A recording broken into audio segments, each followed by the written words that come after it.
let me ask you something directly. If your book came out tomorrow, would it actually change your business? Or would it just sit on Amazon while you refreshed the dashboard and prayed for sales? If you're a Christian CEO feeling the nudge to write, you're not asking, can I write a book? You're asking something more strategic. Is writing a book actually worth my time and money for my business? And today, I'm going to answer that question for you, honestly. If we haven't met yet, I'm Dr. Carolyn Wiley, founder of Rose and Pearl Publishing and host of the Publish Pearl podcast. I work with faith-driven CEOs and entrepreneurs who know they are called to write a book, but they want it to function as more than inspiration. They want it to build authority, attract aligned clients, open doors, and multiply impact. If that's you, stay with me, because today we're going to walk you through 5 things that almost no one tells you before you decide to invest in publishing. And by the end of this episode, you will know whether this is your season or whether you need to build something else first. So what's the first thing you should consider? Your book will not magically scale your business. You see, there's this idea that circulates in Christian business spaces that feels comforting, sounds faithful. It suggests that if God gave you the message, if it came through prayer and persistence and obedience, then the book will somehow carry itself once it is released. And I understand why that belief is appealing.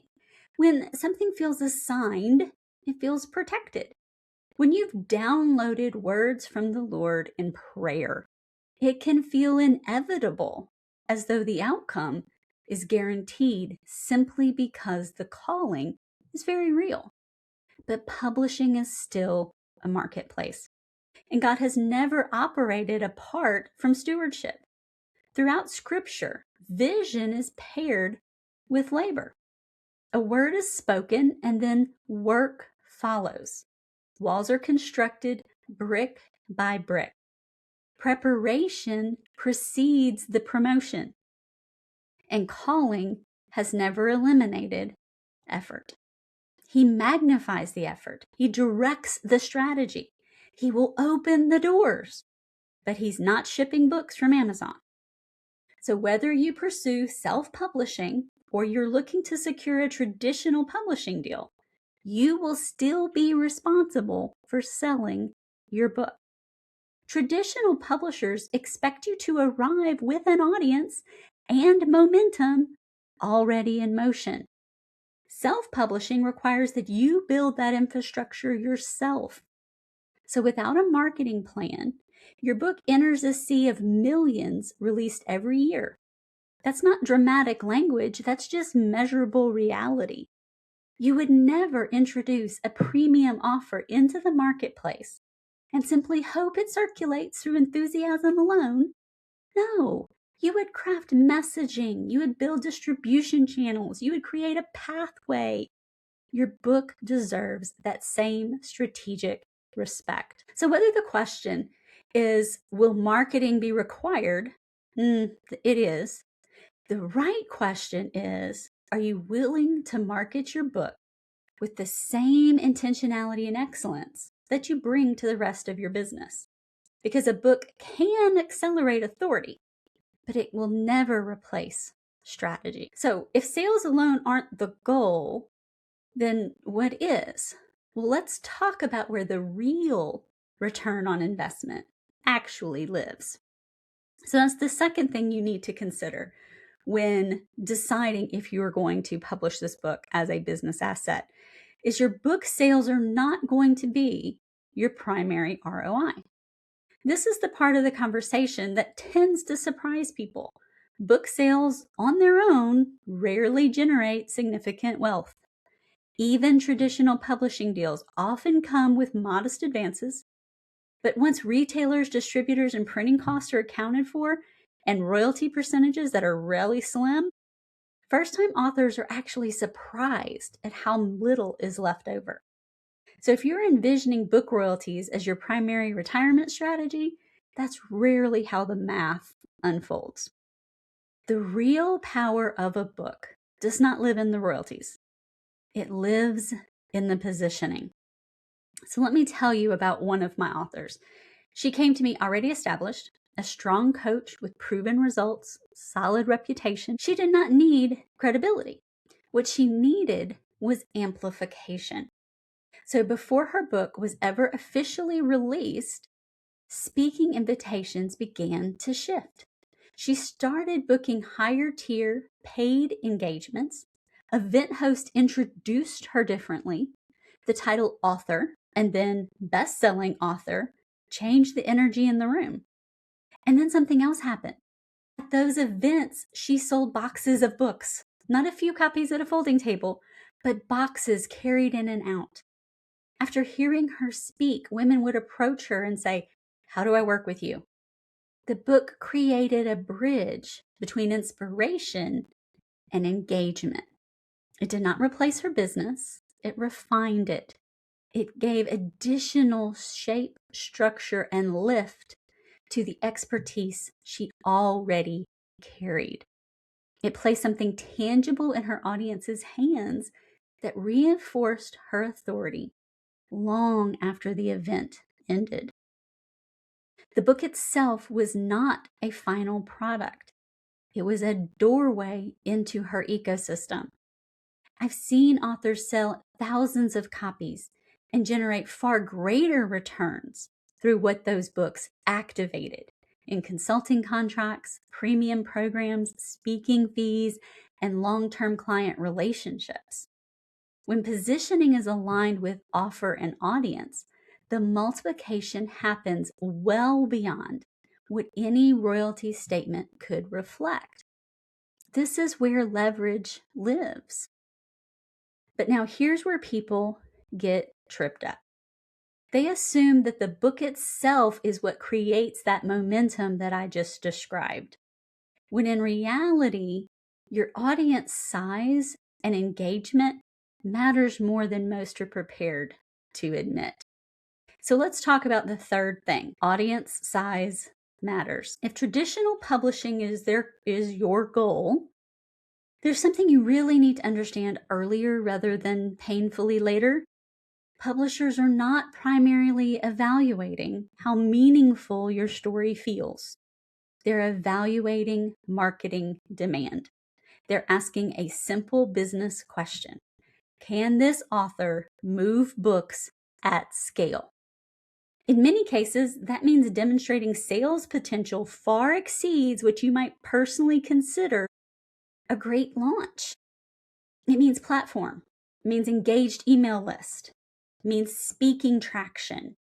It means visible evidence that people are already paying attention to what you have to say. That is the environment that they operate in. So if you say, well, I don't have that, so I'm going to self-publish, please know that those expectations don't vanish. They transfer to you. It becomes your responsibility to build an audience, create demand, position the book effectively. Without an audience and intentional positioning, books are going to follow a very predictable arc. The launch will feel strong because friends and supporters will show up and cheer. There will be early momentum, and then sales are going to taper and then stop. Not because the messaging lacks power, but because the distribution lacks structure. I've worked with women who were desperately discouraged after a previous publishing experience because they assumed that the platform they had chosen failed them. They said, well, self-publishing must be the problem, when what was really missing was strategy and audience. Their manuscripts had not been professionally edited, or maybe it was their positioning wasn't clear. Maybe the reader reached the final page without a defined next step, no bridge to deeper work with you, no invitation to an offer, no clarity even about who the book was truly written for. Because books are not written for every reader. They're written for specific readers. And if you try to reach too many people, you're going to end up reaching no one. And when this happens, the book becomes a standalone artifact rather than part of a business ecosystem. A book without that pathway is just a printed idea. And a book with clear positioning, audience alignment, and a defined back end becomes something entirely different. It becomes a marketing engine that will work long after your launch week has passed. So let's then talk about the part that nobody really wants to talk about, but secretly everyone obsesses over, and that's money. So the fourth thing that any successful CEO is going to consider is, what is this actually going to cost? So let's look at the numbers for a moment, shall we? Because publishing is not emotional or spiritual, it's financial. Publishing a book costs money, period. Traditional publishers might assume those costs for you up front, but those costs are being covered by you at some point in the process, no matter how you publish. Professional editing averages around 8 cents a word. So for a 60,000 word nonfiction manuscript, that's going to bring just the editing costs alone close to $5,000 before design or marketing even enters the picture. A professionally designed cover will begin at $500. Interior layout typically starts near $750. Meaningful marketing support can easily begin at $2,500 and increase from there depending on scope.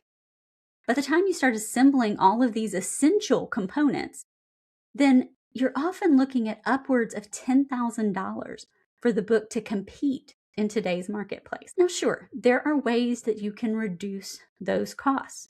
Publishing on Amazon KDP can be completely free. You can grab your Word document and your free Canva cover and pop them on Amazon.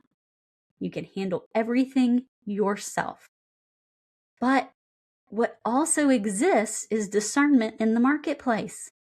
Readers may not know publishing terminology, but they can sense quality when they see it. Event organizers will notice what your book looks like. They will notice its quality. Podcast hosts will notice. Premium clients will notice.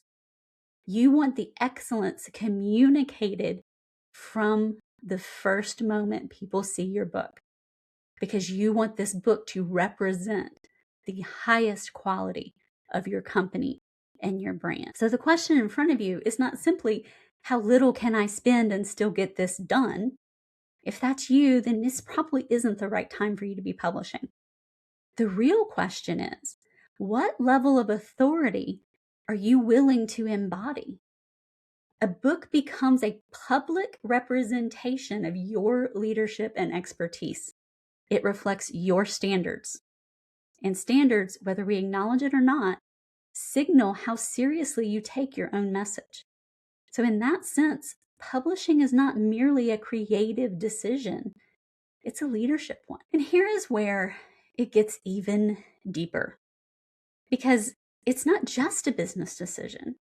Because as a Christian CEO, it's stewardship of a message that God assigned to you. So let's really dive in to the fifth thing you should consider as a Christian CEO deciding whether or not you should publish. Is this ego or is this assignment? Because when a CEO looks at me and says, I feel called to write this, I'm not going to rush to validate or greenlight the project, because calling is sacred and it deserves more than excitement. So we're going to pause, we're going to pray, and we're going to examine the environment around that calling. We're going to discuss timing, not just desire, but is this the right season?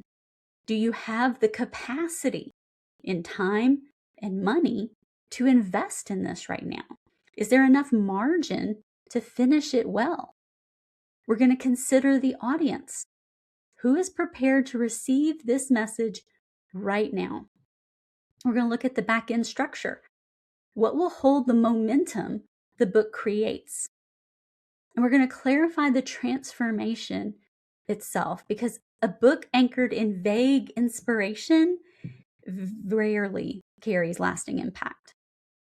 Calling deserves strategy. God consistently multiplies what is stewarded well. That principle runs throughout Scripture. Seeds planted in prepared soil yield fruit. Talents invested expand. Faithfulness precedes increase. Publishing as a Christian CEO is rarely about collecting bestseller screenshots, though that's great. We're not chasing public validation. It's about building something that endures beyond launch week. It's about a legacy. What's going to remain long after the algorithm shifts? It's about kingdom impact, the kind that reaches people you may never meet.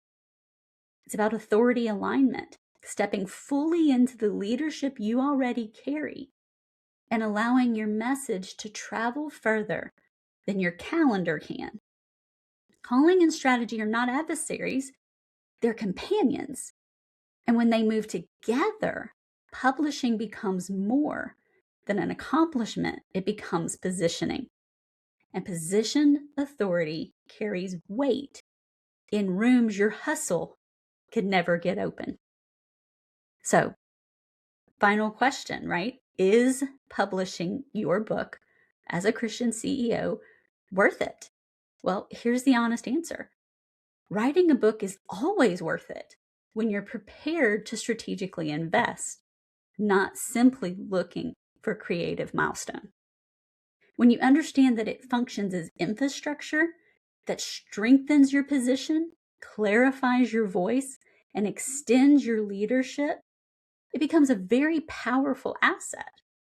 A well-positioned book will accelerate the relationship with the reader, allowing people to get to know you without multiple sales calls or webinars. It will shorten the trust-building process because your ideas are sitting in their hands in their living room. It opens rooms that previously required explanation because the author title communicates depth before you say anything. What it does not do is it doesn't repair broken messaging. It's not going to compensate for positioning that lacks focus. It's not going to create back-end offers that don't exist. Publishing magnifies the strengths of your business, but it's going to magnify the gaps as well. A book cannot construct a business from scratch, but it can amplify one that's ready to scale. And for many Christian CEOs, that amplification can shift everything. Introductions change, invitations increase, authority becomes so visible that it's beyond their current circle. What once required hustle simply begins to scale as a rhythm. And that's when your book is going to move from some aspiration to true business leverage. So my question for you is, did this resonate?